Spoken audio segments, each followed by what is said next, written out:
Hi, I'm Wendy Yellen, and this is The Art of Transformation. In today's vlog, I'm going to talk to you about change and how we actually limit ourselves in the change that we are making. Before I continue with that, though, if you haven't already, please like and subscribe to this vlog series because it really helps us to find other people like you who want to go further and feel more expansive in their life. Thank you. As I'm talking, notice how this relates to you.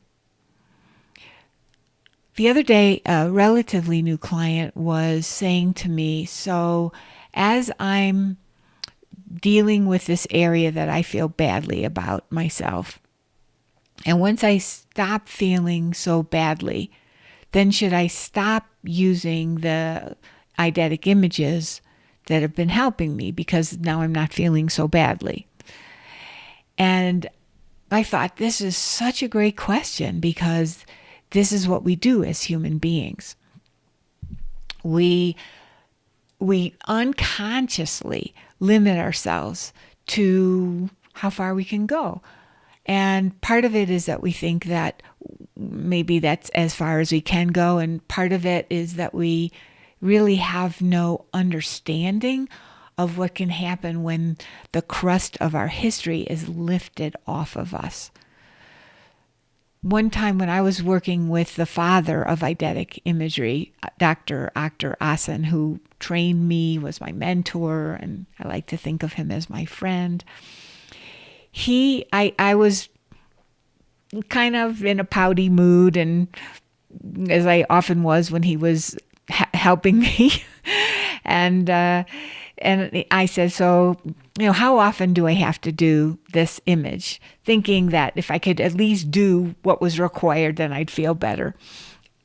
And he said, this is your banquet. You can come back here as often as you want to. Well, that was a new concept.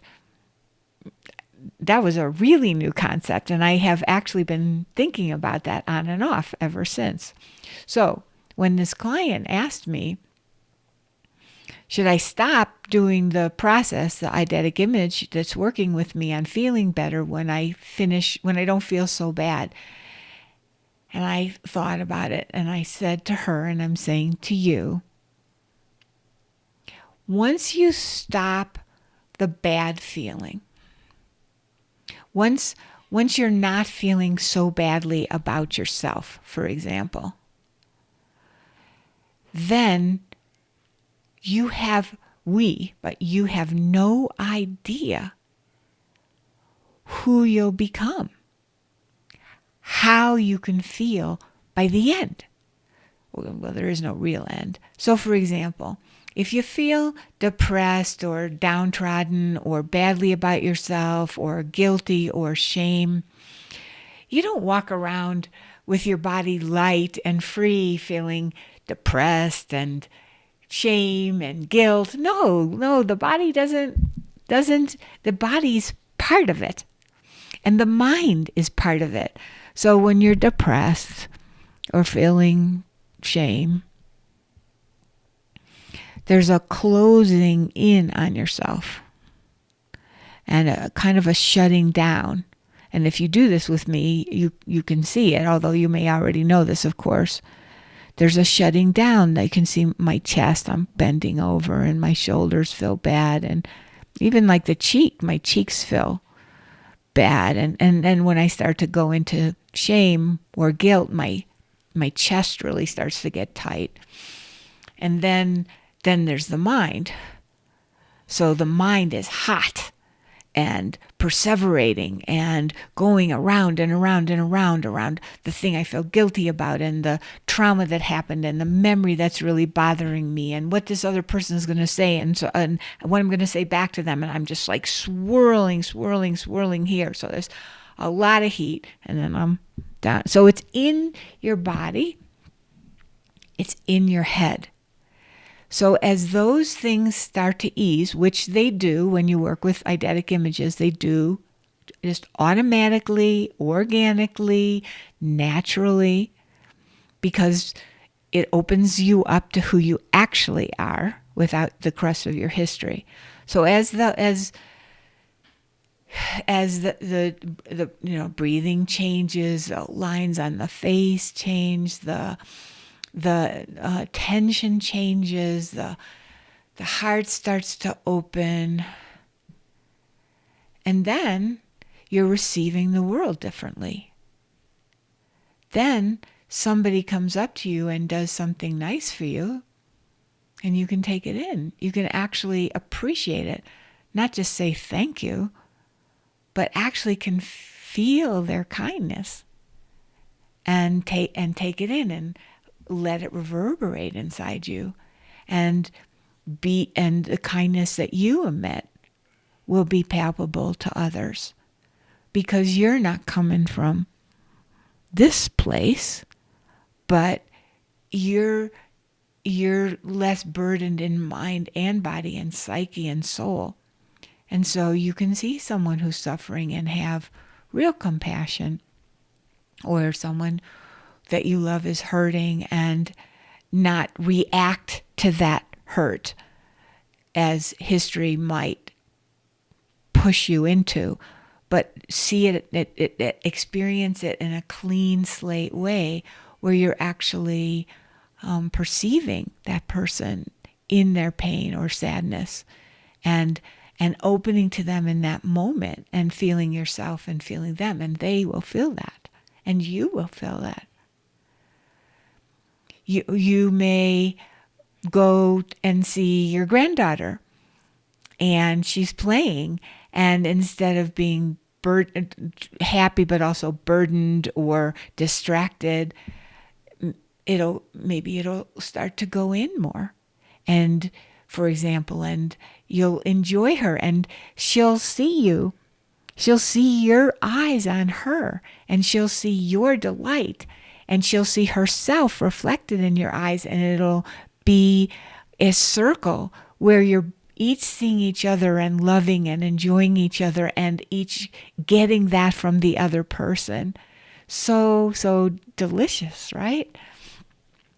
Or you have a move that you're making, for example, whether a physical move or an emotional move, and instead of, I got to do this, I got to do that, what about this, what if this goes wrong? Well, I'm so mad at this person, he's never going to do it right for me, and then, how am I going to get from A to Z, and then what happens if this happens? So again, the mind is just go swirling and swirling and swirling. So instead of that,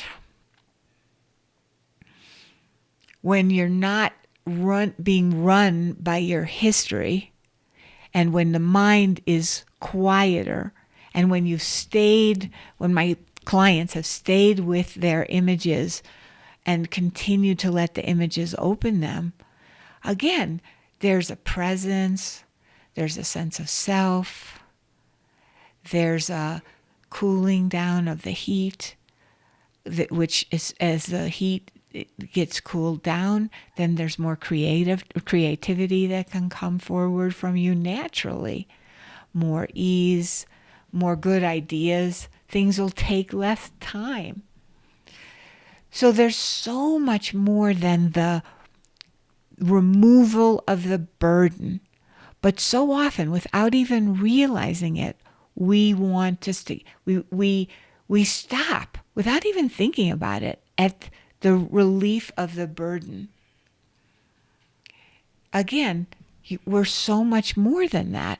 So as you get to see yourself with that burden lifted, as you get to be with yourself, as the self of you gets to experience who you are without that burden, then all these other avenues and paths are open to you about what can happen inside you, who you will grow into being, parts of you that you may never have experienced before.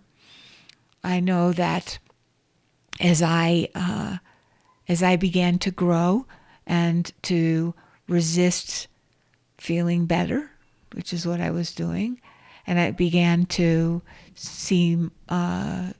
connect differently to my husband, suddenly I began to see things that he was doing that maybe he was doing all along, but I never saw him. Like singing to himself. Now, it's really nice when you walk around the house and the other person, who happens to have a lovely voice, is singing to himself. I don't even think he was realizing it. And it's beautiful. It's beautiful to get to see somebody happy. Now, when I'm mad at him, I can't really take that in. It's like, oh, who cares that you're happy? Leave me alone. And why are you so happy when all these bad things were happening, or whatever it is, your personal shtick, right? That's the kind of thing that you become available to. It was there all along, I am pretty positive. But I either didn't hear it or I couldn't have cared less. And that actually, sadly, is, I think, what happens in a lot of partnerships, intimate partnerships. Because one person becomes so angry at the other and so filled with years of resentment, it becomes really, really hard to take in their positive stuff. Either you don't notice it because you're so kicking mad, or you really don't care. Like, who cares if he feels good, or she, or they? So all of this in answer to my client's question, should I stop working on something when it feels not so bad? And the answer is definitively no. You have no idea where your psyche and your soul and your mind and your body are going to go. Now, I don't know if you've ever done an eidetic image. There's certainly a way for you to experience it on my website, and we'll have the link put in the notes. So I'm going to assume you've at least had an experience or have some sense of what an eidetic image is, which you really would have to have the experience to do that, because it's really not like anything else. When someone has an eidetic experience or an eidetic image that one of my clients that they're working with, some people try an experiment where they might do like the same one multiple times in multiple days in a row. I've certainly done that when I'm working on an area of myself. And the magical, wonderful, beautiful part of eidetic images is that as you spend time looking at them, really what you're doing is you're allowing the deepest part of your mind to help you, the wisest part of your mind, not the intellect, because that's really limited when it comes to this kind of transformation. It's a deeper, wiser place. And that deep, deep place will open you a little bit here. And then the next time you go to the eidetic image, it opens you a little bit more here, and then a little bit more here. Each image dissolves resistance in you, because you're literally grappling with the part of you that was hurt or injured, but also isn't able to let go of the resistance to change. It's a beautiful process. Like, we're actually, the deep wise part of ourself is actually helping us when we let it. And it does that simply by looking, simply by letting yourself see and feel what's in an eidetic image as opposed to what's in your head or your intellect or your memories or what you think is true. Because as you know, from any kind of study you might ever have done, there is so much more to us than what we think and what we think we know. So, so much more. So I really, really hope that this gives you some food for thought. And perhaps you might notice when you're working with yourself or having a desire to change a certain area of yourself, you might notice like where you're stopping and what up to now unconscious ideas you've had of what actually can happen for you. From my experience, it is so much more than I ever thought, and my clients experience it all the time because that's what's already in them. All right, I hope that was helpful. Bye for now. I'll see you on the next recording.